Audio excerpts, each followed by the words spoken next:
তো আউল বাউল ফাউল কথা বলেন না কেন? বাউল অর্থ কি? বাউল শব্দের শাব্দিক অর্থ উন্মাদ, পাগল। বাউল শব্দের শাব্দিক অর্থ কি? পাগল। ওরা বাউল নাম রাখলো বোধহয় স্বপ্নে পাইছিল। বাউল শব্দের অর্থই হলো পাগল, উন্মাদ। ওদের পথে ওরা যখনই আল্লাহর উপর, ইসলামের উপর আঘাত করছে আর রক্ষা নেই। আছে একটা মূলনীতি মনে রাখবেন, আপনি নামাজ পড়েন না, আপনার সাথে কোনো ঝগড়া নেই, কারণ আপনি মুমিন। যদি বলেন আমি নামাজ পছন্দ করি না, আর রক্ষা নেই। ব্যবধান আছে না নাই? কেউ যদি বলে আমি পর্দা করি না, তার সাথে ঝগড়া নাই, তাকে বুঝাবো, মনে আগ্রহ আছে। যদি বলেন পর্দা পছন্দ করি না, তাহলে আর রক্ষা নেই। কারণ যে পর্দা করে না সে মুমিন, যে পর্দা পছন্দ করে না সে বেঈমান। যে নামাজ পড়ে না সে মুমিন, পড়বে, কিন্তু যে নামাজ পছন্দ করে না সে বেঈমান। আপনি ইসলামের রাজনীতি করেন না, কোনো ঝগড়া নেই, বুঝাবো। কিন্তু যদি বলেন আমি পছন্দ করি না, তা আপনার সাথে কোনো আপোষ নেই। ব্যবধানটা বুঝছেন তো? আমি কিন্তু আপনাকে বলি না করতেই হবে, সোজা কথা। আপনি ইসলামের রাজনীতি করেন না, কোনো দ্বন্দ্ব নাই। আপনি আওয়ামী লীগ করেন, বিএনপি করেন, সেটা আল্লাহর সাথে আপনি বুঝবেন। আমি পারি বুঝাইতে। যদি বলেন আমি পছন্দ করি না, তাহলে ইমানের দাবিতে আর আপোষ করা যাবে না, তখন আর আপনার ইমান নেই। আল্লাহ বুঝার তৌফিক দান করেন। বুঝ, সব কথার মূল কথা কি?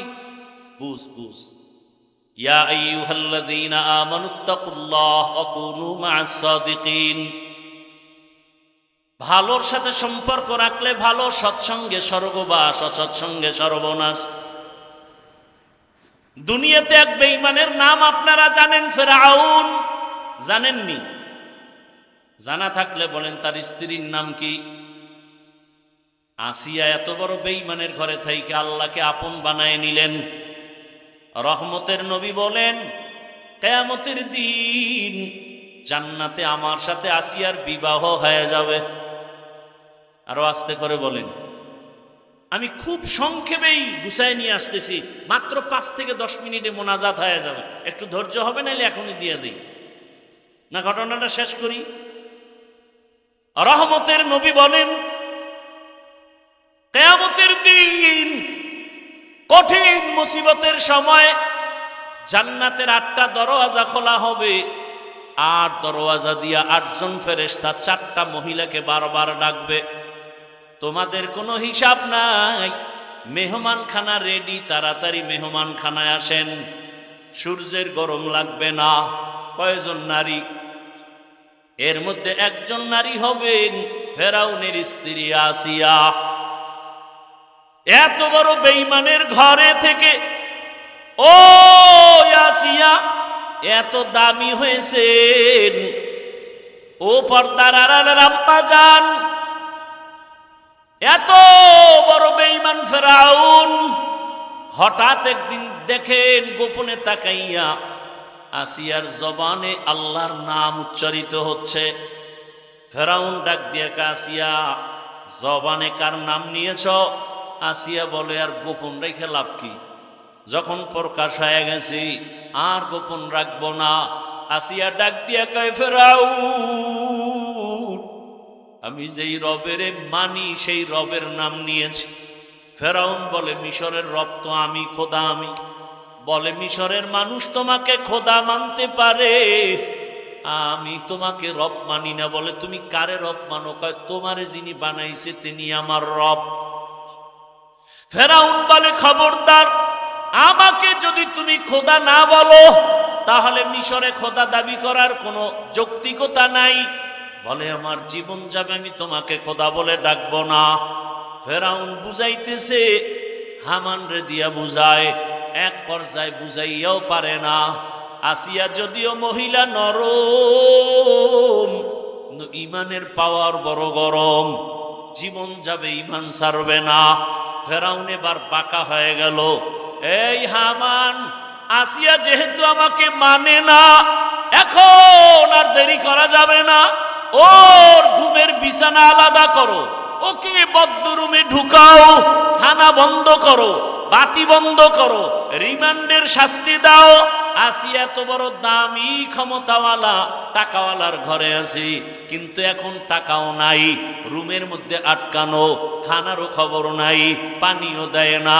আরে আসিয়া কি রহমতের নবী, যেই নবীর কোনো গুনাহ নাই, যেই নবীর জন্য আমার আল্লাহ আশিক, ওই রহমতের নবীকে কওমের লোকেরা, দুশ্মনেরা একদিন আর দুদিন না 3 বছর পর্যন্ত শিয়াবে আবু তালিবের মধ্যে আবদ্ধ করে রাখছে।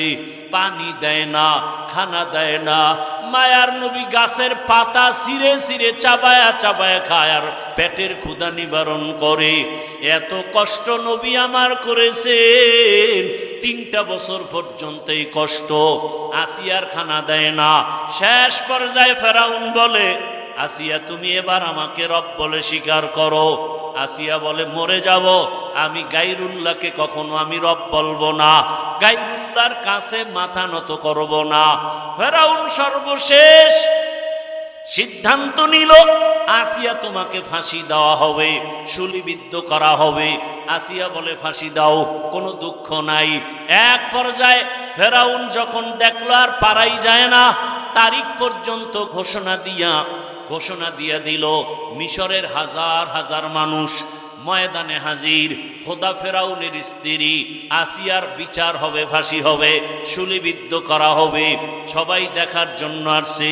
এক পর্যায়ে বিদায় বেলা আসিয়ার হাতে পায়ে রশি লাগাইয়া যখন ফাঁসির মঞ্চে নেয়, আসিয়া কান্না করে আর মালিকের বলে, মালিক যতই কষ্ট দেখ সহ্য করার ধৈর্য দাও, আমি যেন তোমাকে ভুলিয়া না যাই।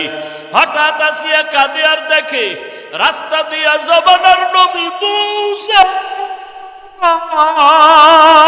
হেঁটে যাচ্ছেন। মূসা নবীর ডাক দিয়ে কয়, নবী মূসা, আজ আমার খবর আপনি জানেন? মূসা নবী বলে, আসিয়া জানি,